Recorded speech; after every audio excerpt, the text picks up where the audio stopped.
Hello and welcome to the GW3 edition of the FPL Scope Podcast. I am your host Mathias and I have no co-host today because there have been some scheduling issues this week because I have visitors coming this week to visit me in my small apartment, so I'm not going to make FPL content while they are here, so I'm going to do this by myself. Kevin is not available at this time. Can't really record the podcast now with Kevin. He is kind of busy, so our regular schedule is recording this on the Wednesday, but that can't be done this week, so I'm going to do this whole podcast by myself, I guess. So yeah, let's just start talking about Kevin's GW2 score. He had a pretty good game week himself.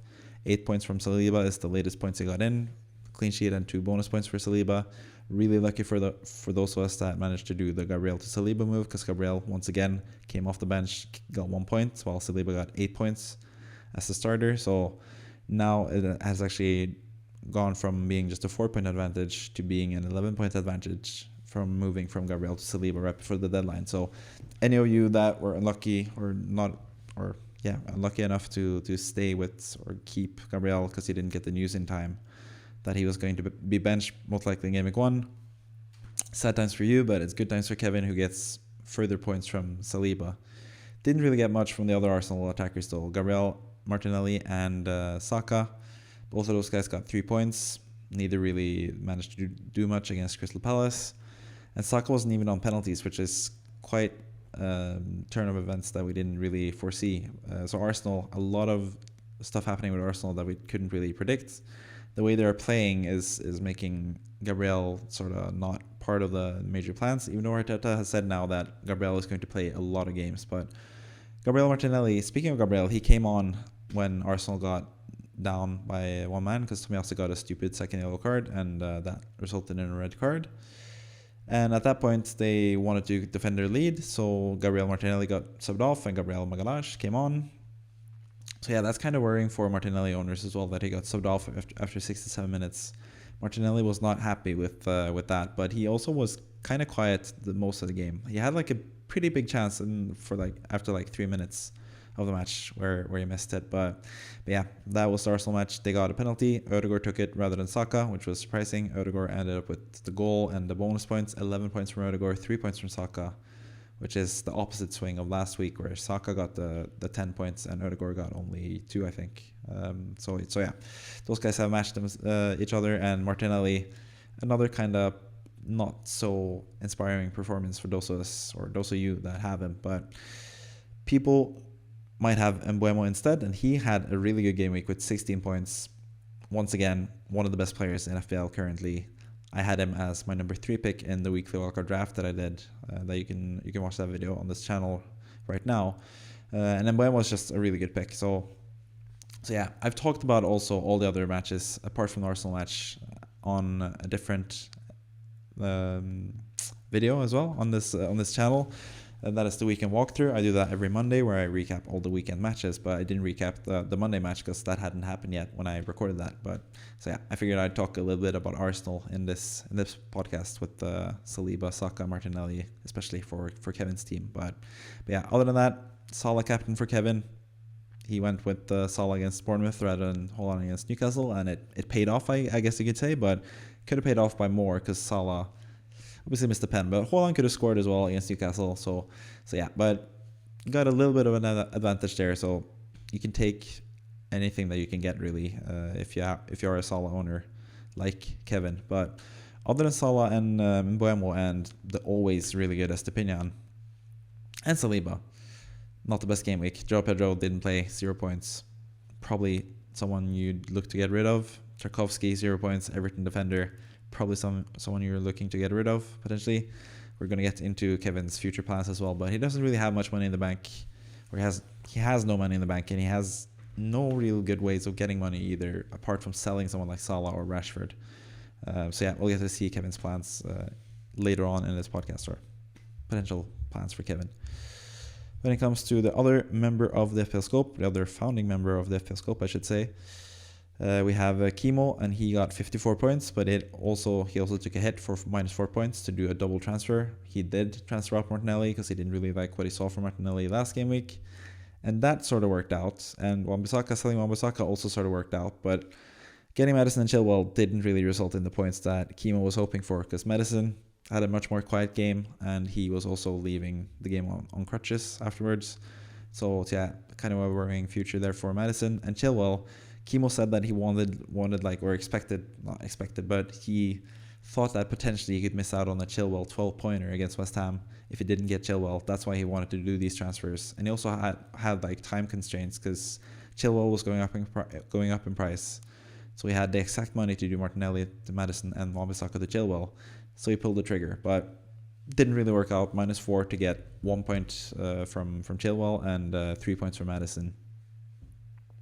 So yeah, it didn't work out, but maybe in the future, maybe it will turn out to be good transfers. But like I said to Kimo last week, I think it's just keep your cool and wait a week, because a lot of things can happen in a single game week, and that's what we saw.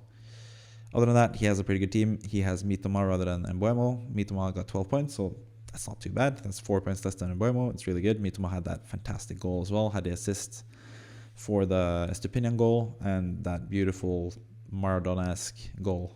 Kimo himself said in the chat, Diego Armando Mitoma. That's what he called him. So yeah, he's very happy with Mitoma, and he might try to get Mbeumo, but we'll get into that towards the end of this podcast as well. But Kimo as well, Salah captain rather than Haaland, got some points there. He also was one of the ones that was able to get Saliba. We were all in the group chats together right before the deadline for Game Week 1, and we all saw the Gabriel news and managed to switch Gabriel to Saliba. So we were all pretty lucky there, all the members of the FPL Scope. But Turner as well in goal. Didn't mention that with Kevin, but he's been the goalkeeper for all of our teams, really. Most of our teams, even you guys watching, probably didn't keep a clean sheet against Sheffield United, thanks to a really good goal from Gustavo Hammer. But that's what happens, I guess. They had pretty low XG conceded, Nottingham Forest, but it just wasn't meant to be for the clean sheet. So, but at least it's 2 more points than Pickford, who was on Kimo's bench. Kimo has Pickford as a goalkeeper. Maybe that's a potential transfer in the future, but who knows? We'll get to see that as well. And now we move on to the Manager of the Week. And you can also become the Manager of the Week if you join our FPL Scope Mini League, because the top manager every single game week gets featured here on the podcast. And you can join the Mini League at V9JT0D. That's the Mini League code. You can put into your browser. If you go into the Fantasy Premier League and you go to the leagues and go to join new league, you can join our league there. There's also going to be a link in the description down below for like an auto join link if you don't want to do the hassle of writing the league code. So you can join that way as well. But the Manager of the Week this week is someone from Indonesia, I think, and I'm going to try to pronounce the name. Sorry if I mispronounce it, but Sidkon Aksanyamin. Sidkon Aksanyamin. I don't know. I don't even know if it's a guy or a girl, but yeah, this person at least had both Mitoma and Mbeumo, and that's why. And the person ended up with 68 points in total. Also going with Salah as captain for 10 points. So key differential, Salah as captain, and then having both Mbeumo and Mitoma when most people were choosing between them. This person went with those guys rather than Fernandes or Martinelli, who were like the more common picks in midfield. Salah and Mbeumo and Mitoma is in this team instead. Other than that, it's a pretty pedestrian team. No Saliba in this team, but it's Henry instead with 5 points, and also in goal, Ederson with 6 points. Ederson has been the best goalkeeper so far, 2 clean sheets in a row. Ederson is 5.5, so I don't know, maybe it's not worth it, I think, for only getting 6 points every week. But at the same time, City will get a clean sheet pretty much every single game week, and we know Ederson is the one that's going to start every single game week as well. So yeah, not the worst to have Ederson as well, especially so far. It's been a pretty good time so far. So yeah, really good game week, 68 points. That's 11 more points than me, so that's pretty even. I'm pretty close to being top of the FPL Scope Mini League, actually, which is kind of fun to see. But yeah, it's going to be really fun to see those who want to join potentially be the Manager of the Week the next time we have this in Game Week 4, or before the Game Week 4 deadline at least. But yeah, that is the Manager of the Week this week. Mbeumo and Mitoma, really fun to see them in the same squad. You don't really see that often, and that paid off. Has paid off, really. Both the first game and the second game, they've been really good, both of those guys. And they were really popular picks as well before the season, but the interest for them both were much higher at the start of preseason than it was towards the end of preseason. But they showed why people were so interested in them from the start of preseason. Moving on, we have the results predictions from Kevin and myself, and Kevin once again beat me, this time by only one correct result. Neither of us got a correct scoreline. There's always like just one goal between them, as you can see from the top there. Nottingham Forest against Sheffield United, we both went for 2-0, ended up being 2-1. Fulham against Brentford, we both had a 2-1 win for Brentford, ended up being 3-0 for Brentford. Quite a decisive win there, but Liverpool, Bournemouth, I think that ended up being, 3-1 for Liverpool? And I had 3-0, Kevin had 4-1. So yeah, just pretty much like that, the whole game week. Pretty much the whole game week, we had those kinds of results where it's just one number incorrectly. So a lot of correct a lot of correct results, and not that many, actually 0 correct score lines. So yeah, but Kevin once again beat me because I had Spurs Man United being a draw, but that ended up being a 2-0 win for Spurs. Kevin had a 2-1 win for Spurs, so he got the correct result in that one. The other result that we got wrong, and thankfully for me because I'm a West Ham fan, it is West Ham against Chelsea. That ended up being 3-1 for West Ham when I had 2-0 for West Ham and Kevin had 2-1 for Chelsea. So at least Kevin was correct in West Ham scoring, but I could never see West Ham scoring 3 goals against Chelsea. But yeah, that's... I'm going to take it as a West Ham fan. I'm going to happily accept it, really. So yeah, moving on to the future predictions. We have also both made predictions for the upcoming game week 3. So for Chelsea against Luton, we both have a Chelsea win. I have 3-1 for Chelsea. Kevin has 2-0. Now that potentially Kevin has Chilwell in his team, I think he might get Chilwell. We'll see with his plans, but... if he gets Chilwell, he will probably want the clean sheet now rather than last game week when they played against West Ham. We both have a 2 goal margin for Chelsea. I think it's pretty likely Chelsea win this game, but I thought Chelsea were going to win against West Ham as well, so you never know. And we don't really know about Luton that much. They play Brighton, who are currently the number 1 team in the Premier League. So maybe Luton are better than we expect, because we didn't see them play in game week 2 because they had a match postponed against Burnley. So yeah, we'll get to see. Bournemouth against Spurs. Both me and Kevin have gone for 2-1 for Spurs. I think it's going to be a pretty even game. 2 new managers here in Areola for Bournemouth and Postecoglou for Spurs. I think it's going to be a really fun and interesting game, and I think Spurs will eke it out with 2-1. Kevin and I also in lockstep when it comes to Arsenal against Fulham.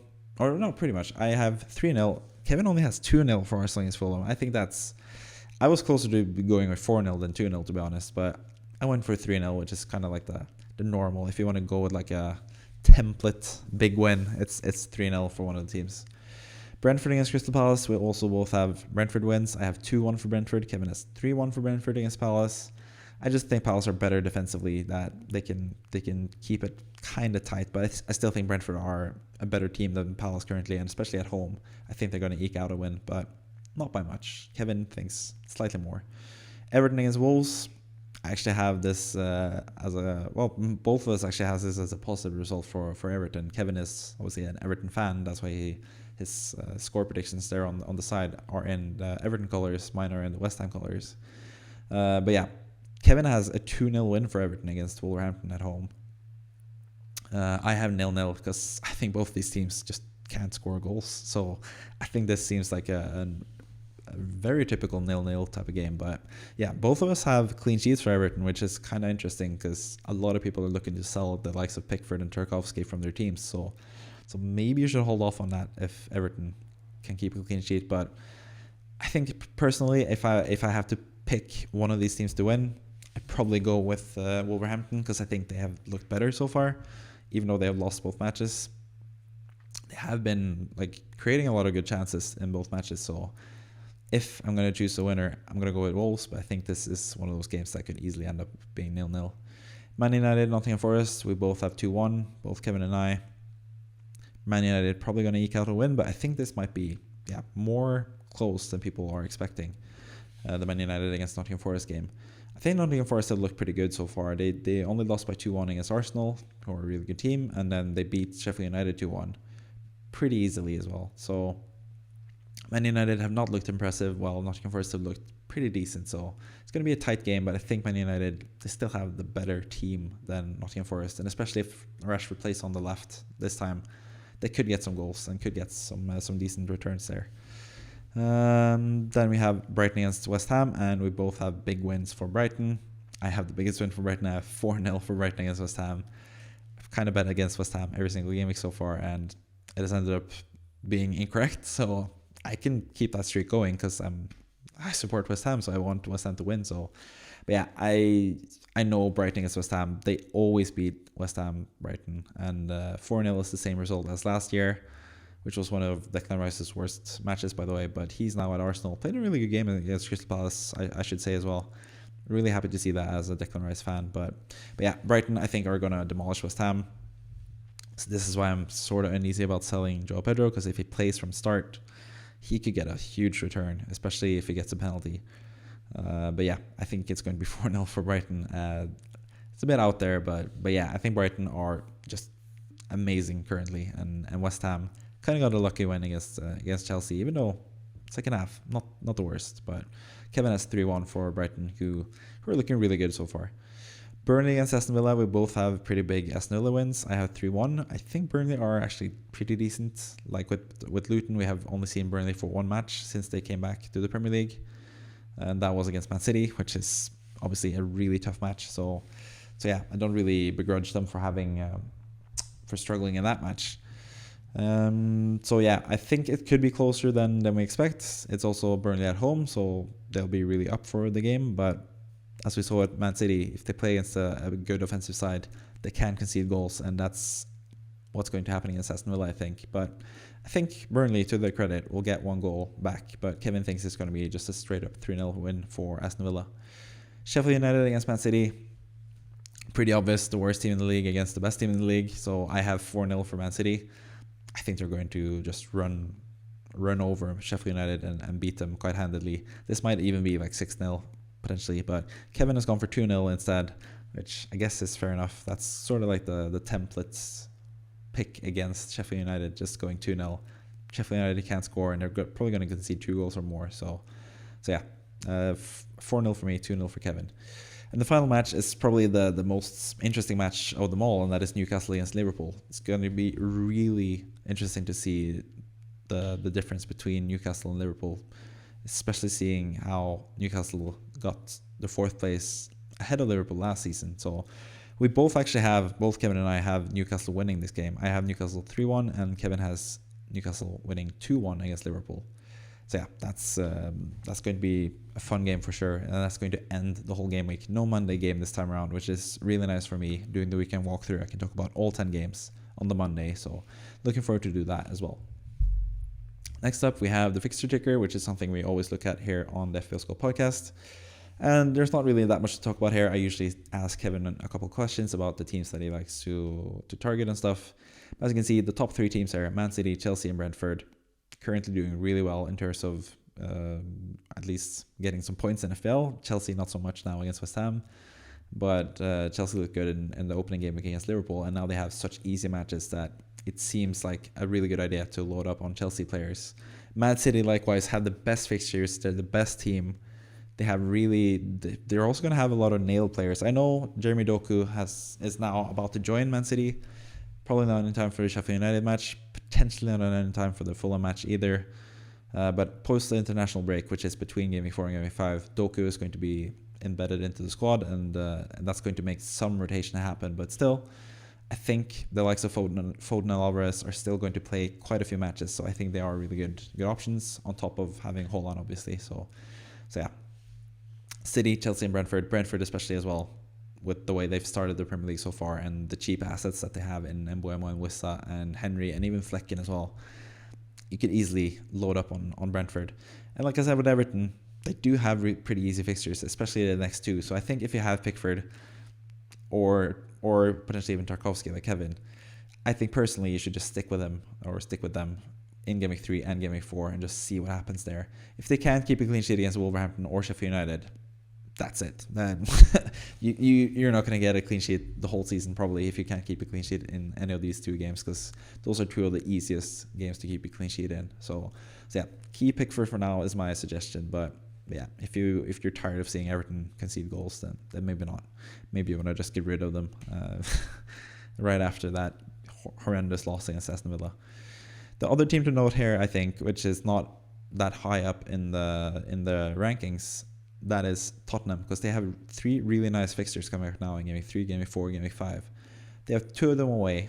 Game Week 3 against Bournemouth away, Game Week 4 against Burnley away, and then they have Sheffield United at home in Game Week 5. But I think all these 3 matches, they could keep a clean sheet, and they could also score goals in these matches. So that is also a team to target. They're obviously further down on the list because in Game Week 6 and Game Week 7, they have Arsenal away and Liverpool at home, which is difficult matches. But yeah, Tottenham also a team to take a look at here on the fixture ticker. But yeah, some really interesting fixtures. The likes of Bournemouth and Fulham, Nottingham Forest, stay away from those guys. I know Awoniyi is looking good for Nottingham Forest, but they have Man United away, Chelsea away in the next 2. Then they have Burnley at home, which is decent. Then they have City away, and then Brentford at home as well. So yeah, should probably stay away from them as well. On top of West Ham as well. Even after beating Chelsea, can't really expect that for West Ham. They have a pretty good, or we have, I should say, as a West Ham fan, pretty good record against Chelsea, but that record is not good against Brighton, which is the next fixture. Luton away, anything could happen. And then it's City and Liverpool. So yeah, stay away from West Ham as well for now. But yeah, some interesting fixtures there for quite a few different teams. Newcastle as well is really interesting. They have difficult fixtures now, but as you can see, moving into Game Week 5, 6, and 7, that's probably when you can jump on the likes of Trippier or Fabian Schär or potentially Isak or Wilson if one of them is injured. You should probably get the other striker by that point. But apart from that, they're too much of a rotation risk so far that I'm looking to get them. But yeah, there are some interesting Newcastle players. Harvey Barnes as well, if he gets to play by the time Game Week 5 comes around. He's also an option eventually, but we can talk about that in future podcasts. Next up, we have Kevin's current plans, and currently Kevin has 0 plans. That's usually how Kevin operates. He usually waits until the deadline before he starts to think about FPL. He prefers to play it like that. So I asked him a couple times what he wants to do, and he said he's potentially looking to get rid of Rashford. Tarkowski, he's pretty tired of seeing his own team. He's an Everton fan, so he's pretty tired of seeing them concede. But like I said previously in the podcast, I think it should keep Tarkowski personally. And then Joao Pedro is also the other player that could potentially sell. Maybe Martinelli now as well, seeing as he was subbed off pretty early against Aston Villa. Maybe Gabriel comes in next game and changes stuff up. Maybe Trossard gets a chance as well. So yeah, maybe Martinelli. Rashford is also someone that a lot of people are looking to sell, but the thing with Martinelli and Rashford is that they have such good fixtures that it's going to be really hard to sell them, and especially Martinelli against Fulham at home. I wouldn't sell Martinelli if I had him. Rashford, I'm currently considering. I don't have Martinelli, I do have Rashford, and I might sell Rashford. Not to buy Martinelli probably, but maybe. But probably not. So for Kevin, I don't know, my advice would probably be to... It's pretty difficult, to be honest. I think it would be something similar to what I'm looking at, and that's potentially downgrading Rashford to a different midfielder. Could go with one of the Brighton midfielders, with whether that's Mitoma or March, or you could go with potentially Diaby. He's also a good 6.5 midfielder, or you could go with Phil Foden, who is currently looking like potentially the best pick in midfield as well. So yeah, someone like that, and then you get money to upgrade Joao Pedro to either, I asked Kevin and he said he prefers Wissa or Nick Jackson, but I know he has a soft spot for Alvarez as well, so I think he's considering all those 3 strikers potentially if he's selling Joao Pedro. What you could also do, well, not Kevin, but people like me who only have 2 Arsenal players, I could potentially get Nketiah up front rather than Joao Pedro, just do a straight swap, but I'll talk a little bit more about the Joao Pedro situation when we come to the manager of the week. Then we come to Kimo's plans, and I asked Kimo and he gave me some plans. He's most likely looking to roll the transfer, but if we get news that Maddison is out for a while, then Kimo is going to sell Maddison and get Mbeumo, and I think that's about time.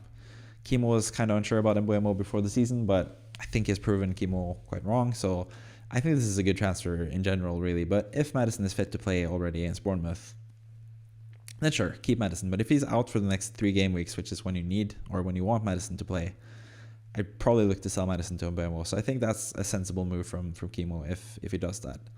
Other than that, he has a pretty good team. Same with Kimo as well. Joao Pedro, that's also a potential spot to change. But like I said previously, if Joao Pedro starts against West Ham, considering Brighton's record against West Ham, he's going to be a really good pick. So yeah, just assuming he doesn't start, you kind of want to sell him, especially if he doesn't play against West Ham, because after that, Brighton have pretty difficult fixtures, so he's not that reliable.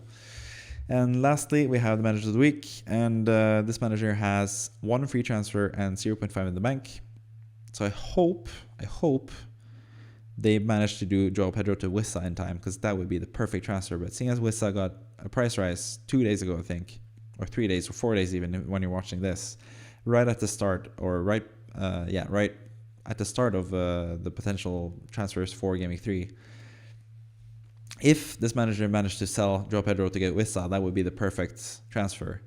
Seeing as there are only 2 Brentford players here, you could get Wissa for Pedro. But with Wissa going up in price, that's no longer an option if you haven't pulled the trigger yet. So in that case, you have to look for someone else. And I looked up this person's profile in FPL, and it says at least that they are a Luton fan. Maybe that's just like, let's pick the random fun team, because you don't really have a favorite team. Maybe your favorite team is your FPL team.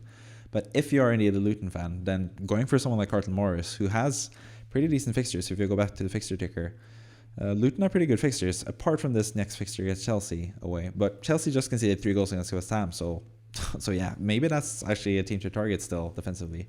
But after that, they have West Ham at home, which is decent, Fulham away, which is really good, Wolves at home, which is really good, and then Everton away. So Carlton Morris is actually someone that you could potentially look to get in, because he is the penalty taker for Luton. He is their main man up front.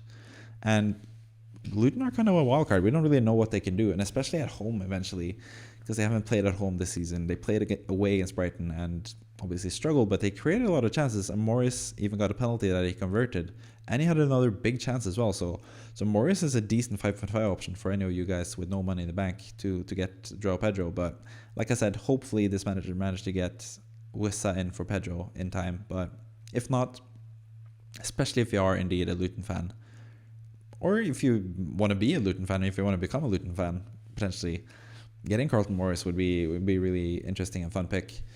But as you can see from this team as well, only Saka from Arsenal. So Nketiah is another person you could potentially get in, but Nketiah has gotten point returns both times. He won the penalty now against Crystal Palace, which was gave him 5 points, and he scored in the first match.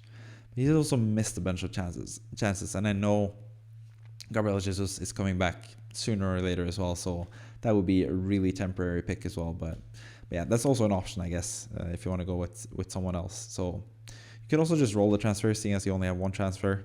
You could save up the transfer and just hope Joao Pedro plays, and yeah, just hope for the best.